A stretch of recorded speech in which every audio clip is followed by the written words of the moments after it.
Good morning, good evening and good afternoon. आप सभी जब भी ये वीडियो देख रहे हैं, आप सभी का बहुत बहुत स्वागत है मेरे इस यूट्यूब चैनल लर्न विद निधि में। तो दोस्तों, आज हम एक और सेल ऑर्गेनेल कोशिकांग के बारे में पढ़ने वाले हैं, जिसका नाम है रसधानी, वैक्यूल। तो चलिए आज का लेक्चर हम जल्दी से शुरू करते हैं और अपने इस सेल चैप्टर को एंडिंग की तरफ लेकर चलते हैं। तो जानते हैं कि रसधानी क्या होता है, इनके कार्यों के बारे में पढ़ते हैं। तो चलिए स्टार्ट करते हैं। जैसे मैंने यहाँ लिख रखा है कि रसधानी क्या होती है। जो रसधानी होती है वैक्यूल होती है। पहला तो ये कैसी होती है, झिल्ली से घिरी हुई होती है। दूसरा क्या, ये एक थैलीनुमा रचना है। अब थैली क्या करती है, थैली में हम लोग क्या करते हैं, कोई भी चीज ही तो रखते हैं ना।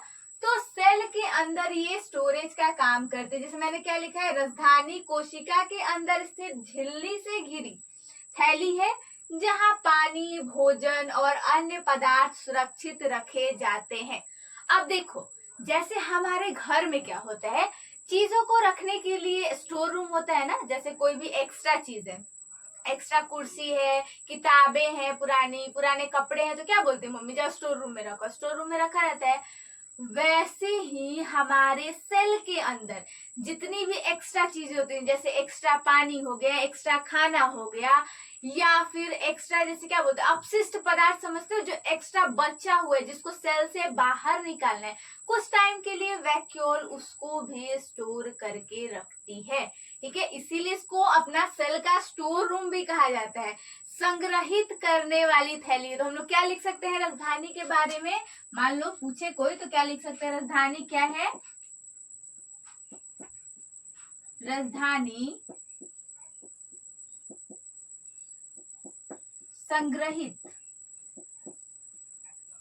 संग्रहित करने वाली झिल्ली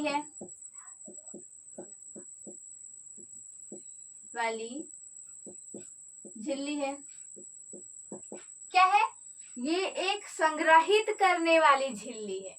अब थोड़ा इसकी संरचना के बारे में, अब तक तो ये जान लिए कि ये होती क्या है। थैलीनुमा रचना होती है, इसके ऊपर एक झिल्ली प्रेजेंट होती है। ठीक है, अब थोड़ा इसकी संरचना की तरफ चलते हैं। अब संरचना जानने से पहले मान लो एक फिगर बनाते हैं। जैसे समझो कि ये तुम्हारा एक वैक्यूल है, रसधानी है। ठीक है, इसको सेल कोई नहीं बोलेगा, समझो कि ये एक वैक्यूल है, रसधानी मैंने बनाया। तो जो रसधानी होती है, इसके जो ये ऊपर वाला लेयर है, ठीक है, ये जो झिल्ली होती है जिससे ये घिरी होती है, इसको बोलते हैं टोनोप्लास्ट। क्या बोलते हैं, टोनोप्लास्ट बोलते हैं इसको। ठीक है, इसको तो टोनोप्लास्ट बोल दिए। अब जो रसधानी होती है, जैसे हमारे सेल के अंदर क्या होता है, पानी भरा होता है, द्रव्य भरा होता है, वैसे ही हमारे जो ये रसधानी होती है, इसके अंदर भी द्रव्य भरा होता है, कुछ पानी जैसे तरल पदार्थ भरे होते हैं। इसको बोलते हैं कोशिका रस। इसके अंदर जो चीजें भरी होंगी उसको क्या बोलेंगे, कोशिका रस। कोशिका रस बोलते हैं। ठीक है, जो झिल्ली होगी उसको बोलेंगे टोनोप्लास्ट, जो इसके अंदर भरा होगा उसको बोलेंगे कोशिका रस। अब ये जो रसधानी होती है, इसमें कुछ अंतर भी होता है। जैसे पादप कोशिका और जंतु कोशिका में पाई जाने वाली जो रसधानियां होती है, इनमें कुछ खास डिफरेंसेस होते हैं। अब ये डिफरेंसेस क्या होते हैं, जैसे जो पादप कोशिका होती है उसमें जो रसधानी पाई जाती है वो क्या होती है ना, बड़ी होती है। पादप कोशिकाओं में पाई जाने वाली रसधानी जो होती है वो साइज में बड़ी होती है। वहीं जो जंतु कोशिकाओं में जो रसधानियां पाई जाती है वो साइज में छोटी होती है। अब छोटी है तो संख्या भी इनकी ज्यादा होती है। तो क्या हम लोग लिख सकते हैं इसके बारे में, रसधानी के बारे में, कि पादप कोशिका के अंदर पहले हम लोग क्या लिखेंगे, पादप कोशिका में ये कैसी होती है, जैसे यहाँ लिख दिए पादप कोशिका में, पादप कोशिका में। ठीक है, यहाँ डैश देके लिखती हूँ। पहला पॉइंट क्या लिख सकते हैं, पादप कोशिका में क्या होती है, तो रसधानियां जो होती है, एक बड़ा केंद्रीय रसधानी होता है। ठीक है, पादप कोशिका में एक बड़ा केंद्रीय रसधानी होता है। अब केंद्रीय कहने का क्या मतलब, बड़ा है तो जगह भी ज्यादा घेरेगा। ठीक है, केंद्रीय, सॉरी गलती लिख दी मैंने। ठीक है। एक बड़ा केंद्रीय राजधानी कैसा होता है? बड़ा और केंद्रीय होता है। केंद्रीय कहने, अब देखो बड़ा है, ठीक है, कैसा है? बड़ा है, तो जगह भी तो ज्यादा घेरेगा ना। तो दूसरा पॉइंट हम लोग क्या लिख सकते हैं इसके बारे में कि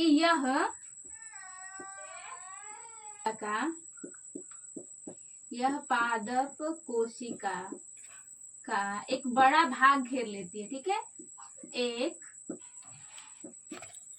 बड़ा भाग घेर लेती है,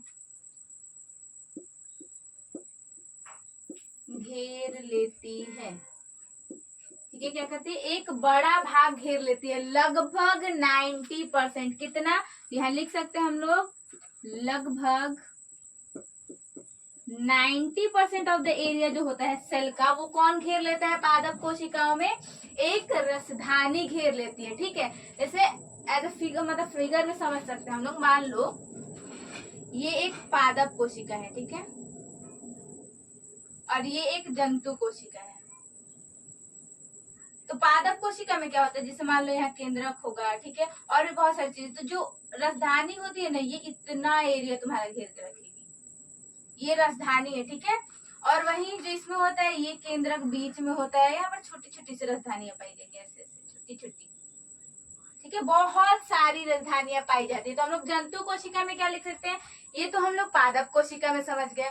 दूसरा क्या हो जाएगा? जंतु कोशिका के अंदर हम लोग लिख सकते हैं। इसको मैं मिटा देती हूँ, उसके बाद लिखती हूँ। इसको मिटा के वहां बना देती हूँ, ठीक है, ताकि यहाँ हम लोग को लिखने के लिए जगह मिल जाए। तो हम लोग यहाँ बना देते हैं, ठीक है। जैसे मान लो ये वैक्यूल है, तो ये वाला लेयर क्या हो जाएगा? टोनोप्लास्ट,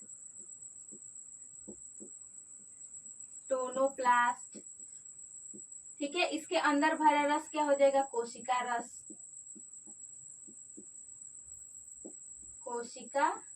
पानी जो होती है, इसके ऊपर वाला जो लेयर होगा वो क्या होगा? उसको बोलेंगे टोनोप्लास्ट। इसके अंदर जो रस भरा हुआ होगा उसको क्या बोलेंगे? कोशिका रस बोल देंगे, ठीक है। पादप कोशिका में जो राजधानी होती है वो बड़ी होती है और केंद्रित होती है। अब मानो कोई चीज बड़ा है तो उसको रखने के लिए जगह भी तो ज्यादा चाहिए ना। तो ये क्या करती है? ज्यादातर जगह कौन घेर लेती है? पादप कोशिका का एक राजधानी घेर लेती है। लगभग 90% जगह कौन घेरता है? पादप कोशिका में राजधानी घेर लेती है। जब हम जंतु कोशिका को देखते हैं, ठीक है, तो जंतु कोशिका में हम लोग क्या लिखेंगे? अगर जंतु कोशिका में लिखना चाहे तो लिखेंगे जंतु कोशिका में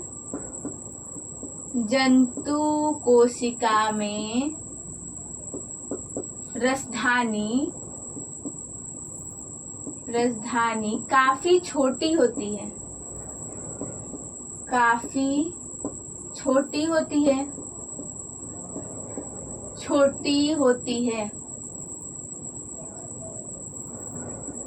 छोटी होती है और संख्या में अधिक होती है, ठीक है, संख्या में अधिक होती है।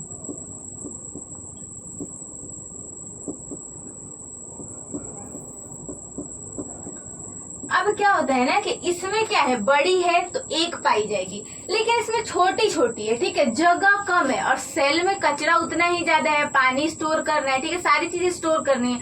छोटा है तो कम स्टोर कर पाएगा ना, इसके लिए इसमें संख्या ज्यादा चाहिए होती है। अब क्या है? अब ये तक हम लोग जान चुके हैं, ठीक है, ये राजधानी क्या होती है, इसको क्या बोल सकते हैं, इसके ऊपर वाले लेयर को टोनोप्लास्ट कहते हैं, इसके अंदर भरा रस को क्या बोलते हैं। पादप कोशिका और जंतु कोशिका में जो राजधानियां होती है उसके अंदर डिफरेंसेस क्या क्या होते हैं, ठीक है। अब थोड़ा इनके कार्यों के ऊपर गौर करते हैं। कार्य जैसे पहले क्या देखा कि संग्रहित कर रही है, ठीक है, किसी भी चीज को स्टोर कर रही है। तो अब क्या क्या स्टोर कर रही है? जैसे लिख सकते हैं हम लोग कार्य में क्या लिख सकते हैं? कार्य में हम लोग क्या लिखेंगे? इसके पानी का संरक्षण, पानी संग्रहित करना,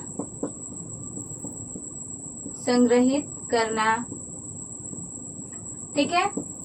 दूसरा क्या कर रहा है? भोजन संग्रहित कर रहा है, भोजन संग्रहित करना, इसका मतलब होता है कि यही वाला चीज आपको उतार लेना है दोबारा से, ठीक है। अपशिष्ट पदार्थों को भी ये संग्रहित करता है, अपशिष्ट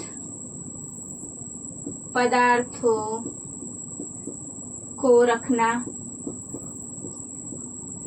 अब सोचोगे दीदी ये अपशिष्ट पदार्थ यानी जिसका सेल में कोई काम नहीं है, उसको कोशिका से बाहर निकालना है, उसका संग्रह क्यों कर रहा है, उसको क्यों रख रहा है? तो देखो होता क्या है ना, हर चीज का एक टाइमिंग होता है, ठीक है, उसका निकलने का, उसको कब बाहर भेजना। तो कुछ टाइम के लिए क्या होता है ना, जैसे उसका मान लो उसको बाहर तो भेजना है लेकिन अभी निकलने का टाइम नहीं हुआ है सेल से, तो वो क्या करेगा, उसको कहीं ना कहीं तो रखना है। ऐसे तो साइटोप्लाज्म में नहीं, कोशिका द्रव्य में नहीं छोड़ सकते, तो कुछ टाइम के लिए राजधानी क्या करती है, उसको भी स्टोर कर लेती है। उसके बाद जब उसका टाइम होगा बाहर निकलने के लिए कोशिका का, तो उसको बाहर निकाल देगी। और क्या होता है, कोशिका को तना हुआ रखना, कोशिका को तना हुआ रखना, तना हुआ रखना है। ये क्या बात हुआ, तना हुआ रखना? ये तो दीदी आप अभी तक नहीं बताई हो कि तना हुआ रखना। अब देखो राजधानी क्या कर रहा है, पानी को स्टोर कर रहा है, राइट। अब जैसे मान लो स्पंज लो, स्पंज कैसा होता है, ऐसा होता है ना, गुलगुल सा होता है, उसको पानी में डालो तो वो क्या हो जाएगा, फूल जाता है ना। तो वैसे ही इसमें क्या हो रहा है, पानी को स्टोर कर रहे हैं। तो राजधानी कैसी है, स्टोर कोई चीज करती है, लचीली भी है, तो ये क्या होगा, फूल जाएगी ना। किसी भी चीज में कुछ डाल रहे हो, भर रहे हो, बलून क्या होता है, ऐसा बलून लेते तो कैसा सा होता है, छोटा सा, लेकिन उसके अंदर जब हवा भरते तो फूलता है ना। वैसे ही जब राजधानी में पानी हम लोग संग्रहित कर रहे हैं, पानी को स्टोर कर रहे हैं, तो वो क्या होगा, धीरे धीरे धीरे धीरे फूलेगा। तो फूलने से क्या हो जाएगा, सेल जो होगा तना हुआ दिखेगा। अब होता क्या है ना, जैसे देखो तुम कोई पौधा लगाते हो घर में, पौधा तो लगाए होंगे ना, जिंदगी में पौधा नहीं लगाया है, लगाते हो तो क्या करते हो, उसको पानी देते हो। तो ये पानी क्या होता है, पूरा वो पानी थोड़ी यूज करता है, उसको स्टोर करके भी रखता है अपने सेल के अंदर। क्यों स्टोर करके रखता है, क्योंकि कभी कभी क्या होता है, जैसे हमने कोई पौधा लगाया हुआ है, अब चले गए हम घूमने 2 दिन के लिए कहीं, ठीक है, घर से बाहर चलेगा, अब उसको पानी मिल नहीं रहा है, तो मान लो अगर वो सारा का सारा पानी यूज कर जाए, ठीक है, उसके अंदर कोई पानी स्टोर ना हो, तो पौधा सूख जाएगा ना। लेकिन क्या होता है, कभी कभी अचानक से तो पौधा सूखता नहीं, हाँ मतलब थोड़ा सा मुरझा जाता है, लेकिन 2-3 दिन तक पौधे लगभग रह जाते हैं, उसके बाद धीरे धीरे ब्राउन होने लगते हैं, ग्रीन से एकदम सूखते चले जाते हैं, ठीक है। क्यों, इसी संग्रहित पानी के कारण, ठीक है, स्टोर पानी के कारण जल्दी मुरझाते, सूखते नहीं है लेकिन मुरझा जाते हैं। क्यों, धीरे धीरे धीरे धीरे ये क्या कर रहा है, अब उसको पानी तो एक्स्ट्रा मिल नहीं रहा है, तो वो स्टोर भी करे और यूज भी करे, तो वो क्या करता है, स्टोर पानी का यूज करने लगता है, ठीक है। तो इसी के कारण क्या होता है, पौधे जो होते हैं, मुरझाने का भी कॉन्सेप्ट कहाँ से स्टार्ट होता है, यही से, राजधानी। क्यों, राजधानी में जब पानी की मात्रा कम होने लगती है तो पौधे मुरझाने लगते हैं, ठीक है। तो इसी के साथ हमारा ये टॉपिक पूरा होता है। मैं कोशिश करती हूँ कि मैं एक ही स्लाइड में, मतलब एक ही बार में सारे पॉइंट्स लिखवा दूं, इसलिए इधर उधर थोड़ा पॉइंट हो जाता है, लेकिन समझा दिया है मैंने तो आप लिख लेंगे। अब अगर ये टॉपिक आपका क्लियर हो गया हो तो हम चलते हैं आज के अपने नेक्स्ट टॉपिक, कोशिका भित्ति, सेल वॉल की तरफ, ठीक है। आप इसको नोट कर लो, मैं मिटाऊंगी और उसके बाद हम लोग सेल वॉल के बारे में पढ़ना स्टार्ट करेंगे, ठीक है। तो आप इसको तब तक नोट करें, कर लिया होगा तो मैं इसको इरेज कर देती हूँ ताकि हम अपने अगले टॉपिक की तरफ बढ़ सके।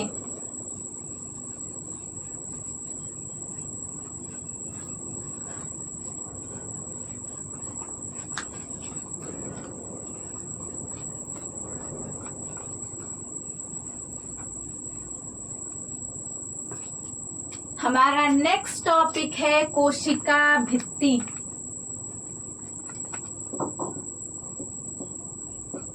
कोशिका भित्ति, इंग्लिश में इसको बोलते हैं सेल वॉल,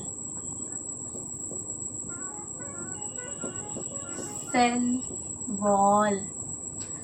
अब पहले जानते हैं कि ये कोशिका भित्ति होती क्या है, ये क्या चीज है। तो देखो, जैसा कि हम जानते हैं कि हर कोशिका में क्या होती है, कोशिका झिल्ली पाई जाती है। बिना कोशिका झिल्ली के कोई भी कोशिका नहीं हो सकती, ठीक है। तो कुछ कोशिकाओं में क्या होता है ना, कुछ कोशिका, याद रखना ये वर्ड सबको याद रखना है, कुछ कोशिकाओं में, सारी कोशिकाओं में नहीं। जैसे कि पादप कोशिका, पौधों की जो कोशिका होती है उसमें ये जो कोशिका झिल्ली होती है ना, इसके ऊपर एक और कठोर परत पाया जाता है।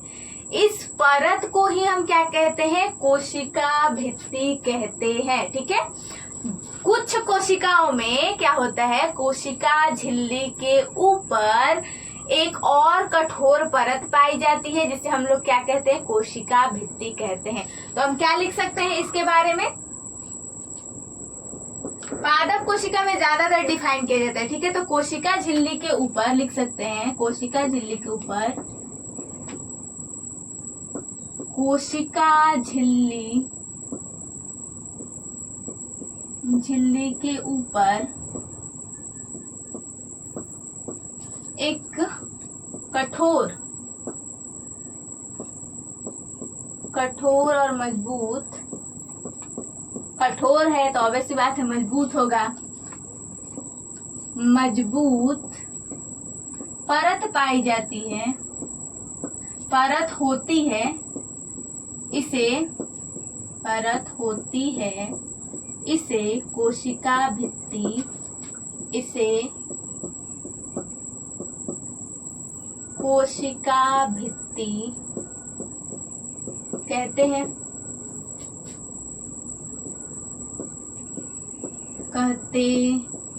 ठीक है।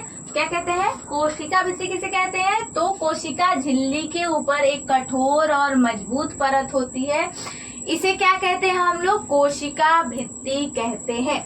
अब ये जो कोशिका भित्ति होती है ये कि कुछ चीजों से मिलके बनी होती है। ठीक है, कुछ से तो मिलके बनी होगी ना, तो ये मुख्य रूप से जो होती है वो सेलुलोज से बनी होती है। ठीक है, तो कोशिका भित्ति जो होती है मुख्य रूप से सेलुलोज की बनी होती है। ठीक है, सब लोग नोट करके लिखेंगे, दो बातें हमें नोट करके लिखनी है। क्या, पहला नोट करके कि जो कोशिका भित्ति होती है ये सिर्फ और सिर्फ पादप कोशिका में पाई जाती है, जंतु कोशिकाओं में नहीं पाई जाती। ठीक है, तो कोशिका भित्ति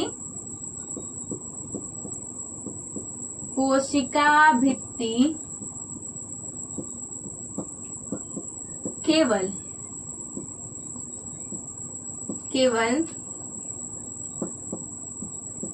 जंतु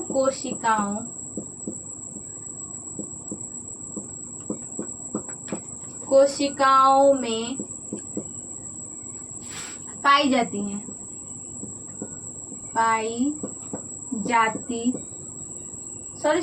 पादप कोशिकाओं में पाई जाती, जंतु में नहीं, पादप कोशिकाओं में पाई जाती हैं, जंतु कोशिका में नहीं, जंतु कोशिका में नहीं।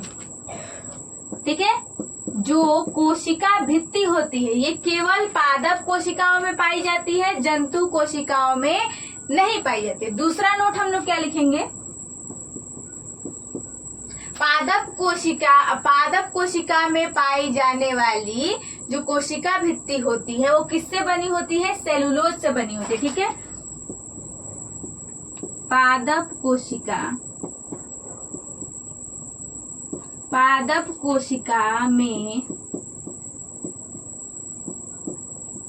पाई जाने वाली कोशिका भित्ति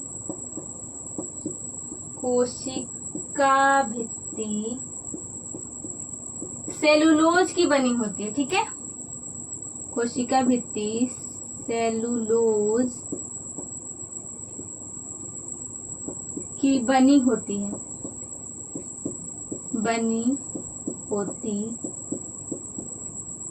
है, ठीक है। क्या होता है, पादप कोशिका में जो कोशिका भित्ति पाई जाती है वो सेलुलोज की बनी होती है। ठीक है, अब ये मैंने नोट करके क्यों लिखा है, क्योंकि ये एग्जाम में भी पूछा जाता है कि पादप कोशिका में जो कोशिका भित्ति होती है वो किस चीज से बनी होती है। ठीक है, और कोशिका भित्ति जो होती है वो पादप को, ये डिफरेंस है इसके बीच में। अब जानते हैं थोड़ा इनके कार्यों के बारे में। हम जान चुके हैं, देखो जैसे हम जान चुके हैं कि ये कैसी होती है, कठोर और मजबूत होती है। तो कोई चीज जब कठोर और मजबूत होती है तो इसका कार्य क्या होगा? सबसे पहला कार्य तो हम क्या लिख सकते हैं? सुरक्षा प्रदान करना। ठीक है, क्या लिख सकते हैं इनके कार्य में? अगर लिखना हो तो कार्य अगर इनका लिखना हो तो क्या लिख सकते हैं हम लोग? पहला सुरक्षा देना, सुरक्षा देना। दूसरा क्या लिख सकते हैं? कठोर होती है, रिजिड होती है। तो ये क्या कर रहा है? साइज दे रहा है, आकार बना रहे हैं तुम्हारा। ठीक है, आकार बनाए रखना, बनाए रखना। सुरक्षा देना, आकार बनाए रखना। मजबूत है तो क्या करेगा? मजबूती प्रदान करेगा, मजबूती प्रदान करना, मजबूती प्रदान करना। ठीक है, तो कोशिका भित्ति के बारे में बस यही सारी बातें हैं जो आपको पता होनी चाहिए। जैसे क्या? तो कोशिका भित्ति क्या होती है? रिजिड होती है, मजबूत होती है, कठोर होती है। कोशिका भित्ति केवल पादप कोशिकाओं में पाई जाती है, जंतु कोशिकाओं में नहीं पाई जाती। ठीक है, पादप कोशिका में पाई जाने वाली जो कोशिका भित्ति होती है वो सेलुलोज की बनी होती है। अब इनका कार्य क्या क्या होता है? ठीक है, तो कठोर है तो सुरक्षा देगी, आकार बनाए रखेगी। ठीक है, और तो और क्या? मजबूत है तो मजबूती प्रदान करेगी। ये समझ में आया? अब इसी के साथ एक लास्ट क्वेश्चन करते हैं और इस लास्ट क्वेश्चन के साथ ही हम अपना ये लेक्चर एंड करेंगे। ठीक है, तो हमारा क्वेश्चन रहेगा क्या? कोशिका भित्ति और कोशिका झिल्ली के बीच अंतर। पहले आप इसको नोट करिए, उसके बाद मैं उसको लिखवाऊंगी। ठीक है, वैसे तो आप लोगों को सारी चीजें पता है, बट ये क्वेश्चन यहाँ लिखवाऊंगी मैं। आप इसको नोट कर लीजिए। ठीक है, तो मैं इसको इरेज कर देती हूँ।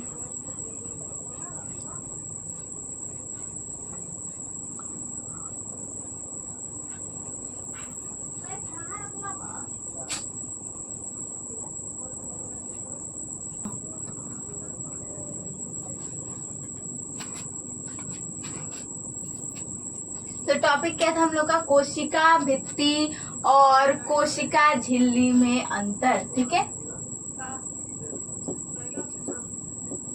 कोशिका भित्ति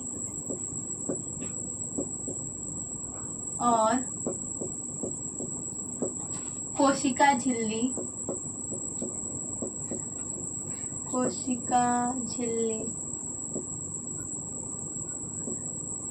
में अंतर, में अंतर। ठीक है, एक तरफ क्या लिखेंगे हम लोग? कोशिका झिल्ली, कोशिका झिल्ली के बारे में लिखेंगे। ठीक है, दूसरी तरफ हम लोग क्या लिखेंगे? कोशिका भित्ति के बारे में, कोशिका भित्ति।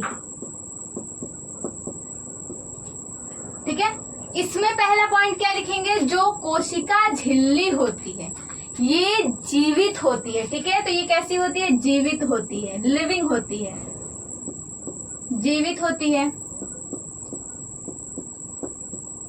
जबकि जो कोशिका भित्ति होती है ये निर्जीव होती है। ठीक है, किसी भी सेल में अगर कोशिका भित्ति पाई जा रही है तो ये कठोर और निर्जीव होती है, नॉन लिविंग होती है। ठीक है, ये निर्जीव होती है, निर्जीव होती है, निर्जीव होती है। ठीक है,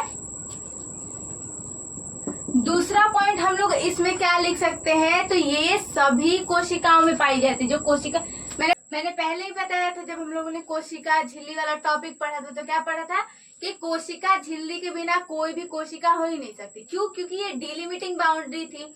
अगर कोशिका झिल्ली नहीं होगी तो उसके अंदर का सारा मटेरियल कैसे फैला हुआ होगा? तो हम लोग क्या लिख सकते हैं कि ये सारी कोशिकाओं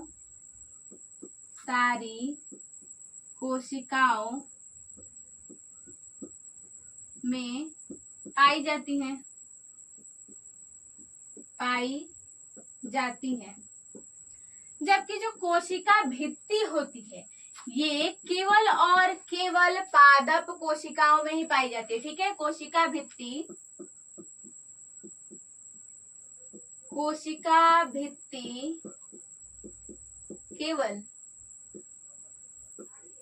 केवल पादप कोशिका में पाई जाती है। कोशिका में पाई जाती है। ठीक है, पाई जाती है। तीसरा पॉइंट हम लोग इसमें क्या लिख सकते हैं, जो हमारी कोशिका झिल्ली होती है ये लिपिड और प्रोटीन की बनी हुई होती है। किसकी बनी हुई होती है? लिपिड और प्रोटीन की। लिपिड और प्रोटीन से बनी हुई होती है। प्रोटीन से बनी होती है।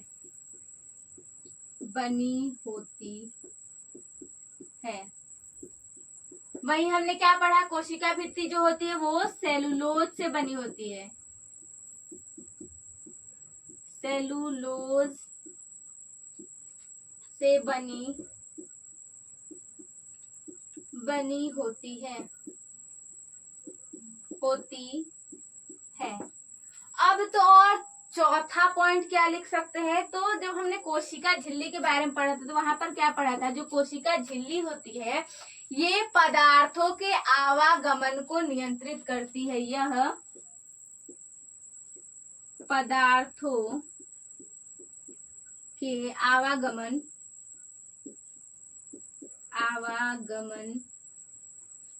को नियंत्रित करती है।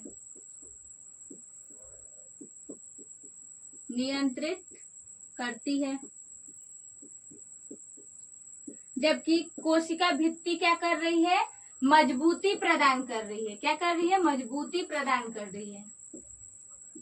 मजबूती एवं सुरक्षा प्रदान कर रही है। सुरक्षा प्रदान करती है।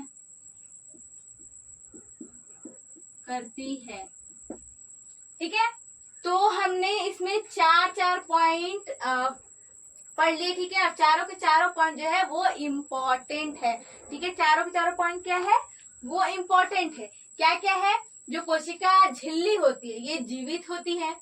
ये सारी कोशिकाओं में पाई जाती है। सारी कोशिकाओं यानी प्रोकैरियोटिक, यूकैरियोटिक, पादप और जंतु सब में पाई जाएगी। ठीक है, ये लिपिड और प्रोटीन से बनी होती है। चौथा, यह पदार्थों के आवागमन को नियंत्रित करती है, यानी ये कुछ ही चीजों को सेल के अंदर आने देती है और कुछ ही चीजों को सेल के बाहर जाने देती है।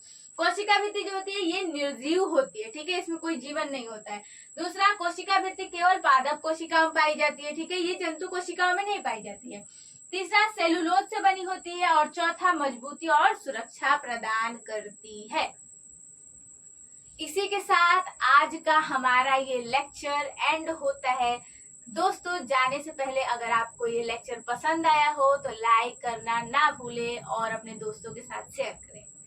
तो मिलते हैं अपनी नेक्स्ट वीडियो में, तब तक के लिए टेक केयर।